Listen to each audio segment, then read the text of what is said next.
छोटा सा बच्चा जितना बड़ा शरीर नहीं उतनी बड़ी गाड़ी पकड़ लेता है। ध्यान रखना, मानने विचार करना है आपको, बच्चों को कैसे परवरिश करना है। जब उम्र बढ़ जाती है ना, जब हम बड़े हो जाते हैं, तब उम्र सिखाती है कि बेटा सारे ऐश बताऊं मैं आपको, जितने भी ऐश होते हैं वो बाप की कमाई में होते हैं। ध्यान रखना, बाप कमाई में ऐश पूरे होते हैं, शौक पूरे होते हैं, और आप कमाई में दो वक्त की रोटी की व्यवस्था नहीं हुआ करती है। जब आप कमाई होती है ना, तो 50,000 का मोबाइल 10,000 का हो जाया करता है, और जब बाप कमाई होती है तो जन्मदिन पे 60,000 का मोबाइल हमको गिफ्ट में चाहिए। विचार करिए, जब आदमी खुद कमाता है, जब खुद कमाने लगोगे ना, तब लगेगा यार 30,000 का मोबाइल लूं या 3,000 का लूं, बात तो वही होना है। बाप के पास 1500 का 500 का जियो और बेटा के पास एप्पल। ध्यान रखिए, बाप उसमें काम चलाता है, अकल आ जाती है उस बाप को कि 30,000 का मोबाइल हो या 3,000 का, बात तो वही होना है, जिससे करना है कोई फर्क नहीं पड़ा करता है। विचार करिए, प्लेन में सफर कर रहे हो, बिजनेस क्लास इकोनॉमी किसी में भी ले लो, आदमी पहुंचेगा तो वही ना। विचार करिए, चाहे 20 लाख का मकान हो, चाहे 20 करोड़ का मकान हो, ध्यान रखना, मकान महंगा सस्ता होने से कुछ नहीं होता। जिंदगी में तन्हाई है तो 20,000 का मकान में भी वही तन्हाई है, और 20 करोड़ के मकान में भी वही तन्हाई है। 3,000 का बैग, उसमें भी कपड़े वही रखे हैं, और 30,000 का बैग, उसमें भी कपड़े वही रखे हुए हैं। मान्यवर, ब्रांडेड शर्ट चाहिए, ब्रांडेड कपड़े चाहिए।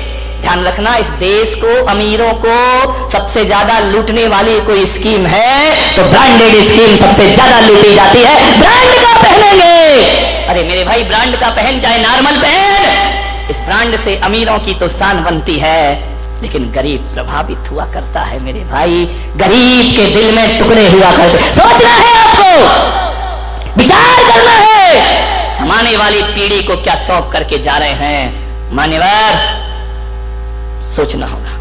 आप यदि घर में झूठ बोलेंगे, बच्चा सच बोलेगा।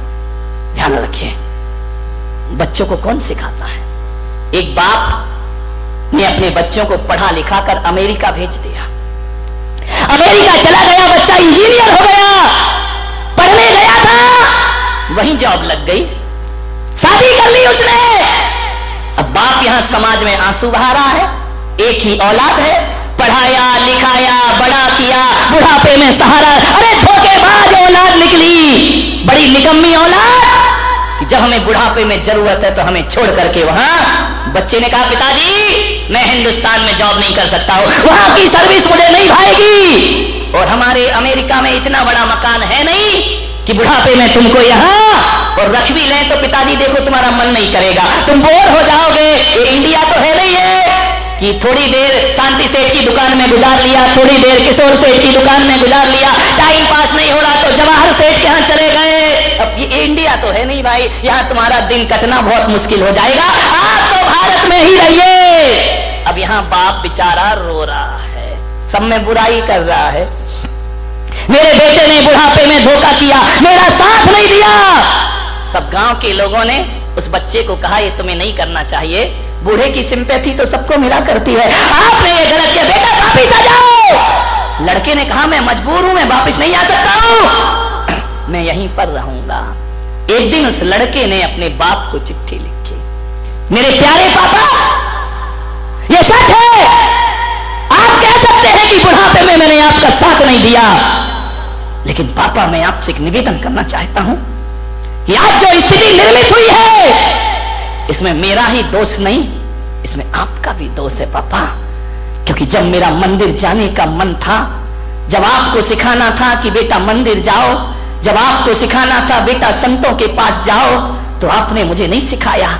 आपने कहा महाराजों के पास कोई जरूरत नहीं, अपनी पढ़ाई करो, अपना करियर बनाइए, ये आपने मुझे शिक्षा दी थी पापा। आपने ही मुझे कहा था, जब आपको मेरे हिंदुस्तान के प्रति गर्व भरना था, तो जब मैं पैदा हुआ था तो आपने, माता ने मुझसे कहा था मेरा बेटा बहुत बड़ा आदमी बनेगा, मेरा बेटा बहुत पैसा कमाएगा, मेरा बेटा विदेशों में जाएगा। पापा, जब मेरा जन्म हुआ था तब तो मैं जानता भी नहीं था कि विदेश क्या होता है और स्वदेश क्या होता है। ये चाहत आपने मेरे मन में जगाई थी। मैं कहता था मैं बाहर पढ़ने नहीं चाहूंगा, आपने जबरदस्ती मुझे बाहर भेजा था। आपने कहा था विदेशों में शिक्षा प्राप्त कर ले, पापा बहुत पैसे वाले बनना। ये भावना भी तो आपने डाली थी ना मेरे अंदर। पिताजी, जब आपको संस्कार देने के मौका था तब आपने संस्कार नहीं, महंगी कार के सपने दिखाए थे मुझे।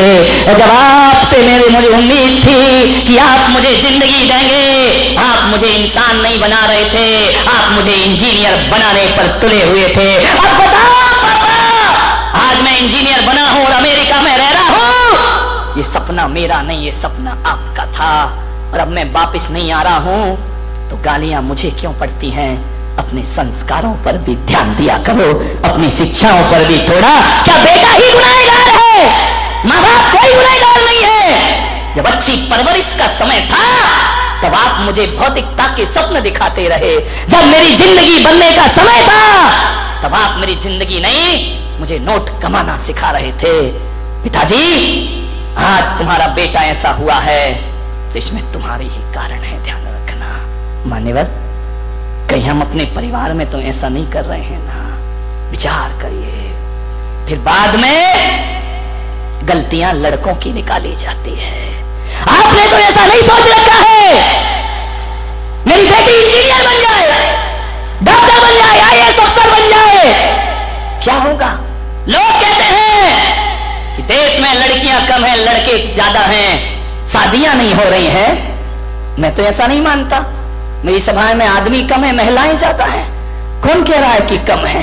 ये शादियां यदि नहीं हो रही हैं उसकी वजह ये नहीं कि लड़कियां कम लड़के ज्यादा। ये जो छोरे हैं ना, इतने गड़बड़ हैं ये लड़के। 10वीं 12वीं पढ़ते हैं और दुकानों में जाके बैठ जाते हैं, पढ़ाई लिखाई में मन नहीं लगता है। जितने बड़े आदमी का बेटा उतनी दुकानों में जाके बैठ जाएगा। अब बताओ, 12वीं पढ़ा आदमी करोड़पति की दुकान, करोड़ों की दुकान चला रहा, लड़की हो गई MBA।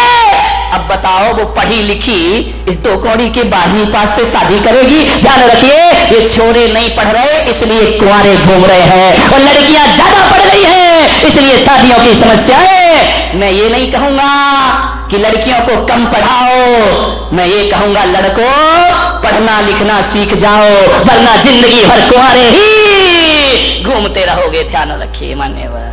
संस्कार क्या सिखाया था इनको? ये सीता, ये मीरा, ये अंजना, ये ब्राह्मी सुंदरी कौन से अच्छे स्कूलों में जाके पढ़ी थी भाई? लेकिन आज भी इन सतियों के नाम से तुम्हारी पढ़ाई हुआ करती है। आज भी हिंदी में सूरदास, कबीर और मीरा के दोहे तो पढ़ना ही पड़ते हैं। आज भी इन पर रिसर्च करना पड़ता है, आज भी इन्हें पढ़ना पड़ता है। ये चरित्र की देवियां थी। ध्यान रखिए मान्यवर, आपसे निवेदन है, पढ़ाओ लिखाओ, मुझे दिक्कत नहीं, लेकिन माँ बाप को भी थोड़ी अपनी जिम्मेदारी समझ। एक बाप झूठ बोलता है, बच्चे पे क्या असर पड़ेगा? विचार करिए। एक आदमी था, घर में था, खिड़की पे खड़ा था, बच्चे के साथ खड़ा था। वो आदमी आया एक, उसने कहा यार बेटा। बोले क्यों? बोले वो जो अंकल आ रहे हैं ना। बोले हाँ। अरे बोले माथा खा जाएंगे, 2 घंटे मेरी खोपड़ी खा जाएंगे। एक काम कर, वो आए और पूछे पापा कहाँ है?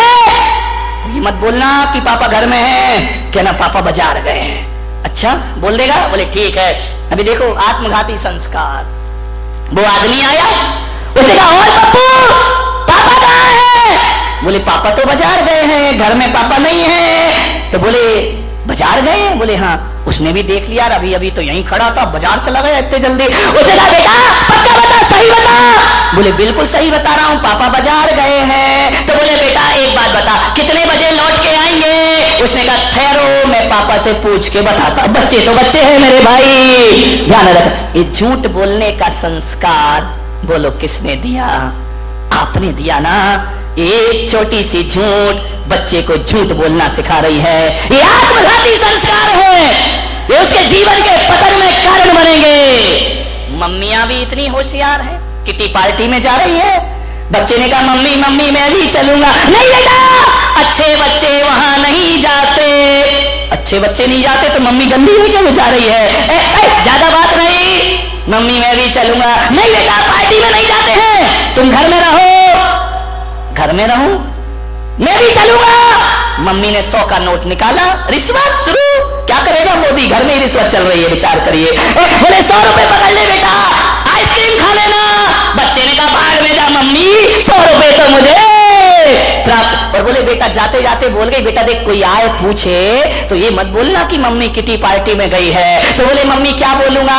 बोले बेटा ये बोलना मम्मी पापा के साथ पिक्चर देखने गई है। पापा के साथ? बोले हाँ। बोल देगा 100 रुपए? बोले हाँ बोल दूंगा। अब गई मम्मी किटी पार्टी में। उस दिन दुर्भाग्य से पापा ही ऑफिस से लौटे आए जल्दी। अंदर आए, उन्होंने कहा बेटा पापा कहाँ है, मम्मी कहाँ है? घर में दिखाई नहीं दे रही। बोले पापा मम्मी पापा के साथ पिक्चर देखने के लिए। माथा पकड़ लिया, दूसरा बाप कौन आ गया पिक्चर दिखाने वाला। मान्यवर